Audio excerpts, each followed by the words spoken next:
नमस्कार.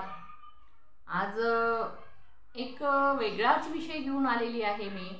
वेगळा विषय म्हणण्यापेक्षा महत्त्वाचा विषय आहे आणि आजकाल ज्या घटना घडत आहेत त्याच्याच विषयी बोलणार आहे. कारण माझ्या ह्या व्हिडिओमुळे एखादा जरी व्यक्ती सतर्क झाला, त्याच्या आयुष्यातली जर ती दुर्घटना टळली तर खूप म्हणजे असा फायदा होईल आणि माझा व्हिडिओ पाहणाऱ्याला नुकसान तर काही होणार नाही, पण अनुभव नक्कीच एकमेकाचं सांगितल्यामुळं फायदा होईल. तर महत्त्वाचं काय, तर आजकाल आपण मुलांना बाहेर शिकायला ठेवतो आणि बिनधास्त राहतो, कारण त्यांचं हॉस्टेल, मेस वगैरे सगळ्याची सोय झालेली आहे. आजकाल पालकांना त्यांच्यासोबत राहायची गरज नाही. तर अशाच प्रकारे एक माझ्या मैत्रिणीची मुलगी मुंबईला शिकायला राहते. तर तिच्यासोबत जी घटना घडली त्याच्याच विषयी मी बोलणार आहे. कारण तिने मला विनंती पण केलेली होती की काकू म्हणा, माझ्याबद्दल जे घडलं, माझ्याविषयी जे घडलेलं आहे त्याच्याविषयी तुम्ही एखादा व्हिडिओ बनवा. तर मी म्हटलं ठीक आहे, काही हरकत नाही, पण मला आता व्हिडिओ तिची जी घटना घडून गेली त्याच्यानंतर जे म्हणजे हे झालेलं आहे, म्हणजे दिवस झाले, खूप दिवस झालेले आहेत त्याला, म्हणजे एक 3-4 महिने झालेले आहेत. तर तिला असं म्हणजे खूप दुःख झालं होतं की असं कसं झालं. तर ती कॉलेजला गेलेली होती, म्हणजे 11-11:30ची वेळ होती आणि तिचे पप्पा पण शाळेवर गेलेले होते. मग तिच्या पप्पाला एक कॉल आला की तुमच्या मुलीनं दुबईवरून काहीतरी मागवलं आणि ते कस्टम ड्युटी का काय असते तिथं अडकलेलं आहे आणि त्याच्यामध्ये काहीतरी अशी संशयास्पद वस्तू आहे ती, त्याच्यामुळं तुमच्या मुलीला अटक झालेली आहे असं सांगतो कॉल करून. तर मग तिचे वडील घाबरतात, कारण आजकाल मुली काही वस्तू मागवत असतात ना, म्हणजे ऑनलाईन मागवत असतात, त्यांना तरी काय माहिती असतं. तर तिचे वडील शाळेमध्ये शिक्षक होते आणि किती जरी माणूस ज्ञानी असला किंवा काही जरी असला तर ऐन वेळेला माणसाला काहीही सुचत नाही. अगदी तसंच त्यांच्यासोबत झालेलं आहे. कारण आपली मुलगी जेव्हा धोक्यात आहे किंवा ती संकटात आहे, अशा वेळेला त्या ज्ञानी माणसालाही विचार करायला वेळ मिळत नसतो आणि विचार न करताच माणूस त्या माणसाच्या जाळ्यामध्ये अडकत असतो.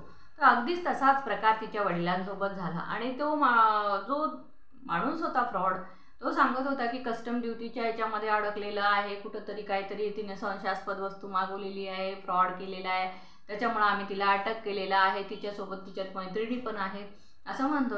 मग तेव्हा ती खूप रडत आहे. असं म्हणल्याच्यानंतर तिचे वडील म्हणतात मी तिच्याशी बोलतो. तर ठीक आहे म्हणतात ते फ्रॉड लोक पण, आणि काय करतात की मग ते तिला फोन देतात म्हणजे ती मुलगी तर कॉलेजमध्ये आहे पण तिला फोन दिल्याचा नाटक करतात. आता पुढची मुलगी कोण आहे हे वडिलांना कसं समजणार, किंवा ती मुलगी काय करते, तर ती मुलगी बोलत काहीच नाही, नुसती रडत असते, रडल्याचा आवाज काढत असते आणि रडण्याच्या आवाजामध्ये करण्यामध्ये ती काहीही बोलत नाही. मग तो फ्रॉड माणूस म्हणतो की ती बोलायच्या मनस्थितीमध्ये नाही आहे आणि तिला बोलायला पण सुधरत नाही, खूप घाबरलेली आहे असं म्हणतो आणि म्हणतो की आता आम्ही हिला ज्याच्यावर पोलीस केस करणार आहे आणि असं पाठवणार आहे जेलमध्ये वगैरे असं सांगतात. मग त्यावेळेला वडील शिक्षक असतात, त्यांनाही वाटतं अरे बापरे, आपल्या मुलीला म्हणजे जेल झाली किंवा कुठली सजा झाली तर आपल्याला काय तोंड दाखवायला जागा राहील वगैरे असा प्रकार घडतो. मग त्यांना म्हणजे पैशाची मागणी करतात की इतके लागणार आहेत आता असं सांगतात. मग त्यांना सांगतात की असं 5 लाख रुपये वगैरे लागणार आहेत. मग सांगल्याच्या नंतर तिचे वडील म्हणतात की आता एवढी रक्कम तर जमा करायला वेळ लागेल, पण आता अर्जंटली किती पाठवू, तर तो माणूस म्हणतो 50,000 पाठवा. मग त्यांच्या अकाउंटमध्ये 50,000 नसतात म्हणजे ऐन वेळेवर, तर तेव्हा ते म्हणतात माझ्याकडे 25,000 आहेत, मी पाठवून देईन. मग ते 25,000 रुपये त्या फ्रॉड माणसाला पाठवून देतात. पाठवून दिल्याच्या नंतर मग तिचे वडील लगेच म्हणजे थोड्या वेळाने कॉल करतात मुलीला. मग ती काय करते, कॉलेजमध्ये असल्यामुळे ती कॉलेजमध्ये काही फोन रिसीव्ह करत नाही. मग नंतर जेव्हा तिचा 1 वाजता मग लंच टाईम होतो आणि त्यावेळेमध्ये ती जेव्हा कॉल करते वडिलांना, तर वडील म्हणतात तू कुठं गेली होतीस, ते म्हणतात मी कॉलेजमध्येच होते. तर मग मला असा फोन आला होता, मग त्यांना असं मला 25,000 रुपये द्यावे लागले. तर तेव्हा ती पण रडायला लागते, पप्पा तुमचा माझ्यावर इतकाही विश्वास नाही का, मी कशाला मागवेन अशा वस्तू वगैरे ती पण म्हणते. तेव्हा तिचे पप्पा म्हणतात की बाई मला त्यावेळेला काही सुचलेलं नाही बेटा, त्याच्यामुळं मी 25,000 त्याला दिलेले आहेत आणि माझी चूक झालेली आहे. म्हणजे कसं आहे की मला तुझ्यावर विश्वास आहे, पण ऐन वेळेला आपली मुलगी संकटात सापडलेली आहे आणि अशा वेळेला मुलीपेक्षा जास्त कुठलीही वस्तू नसते किंवा किंमत नसते.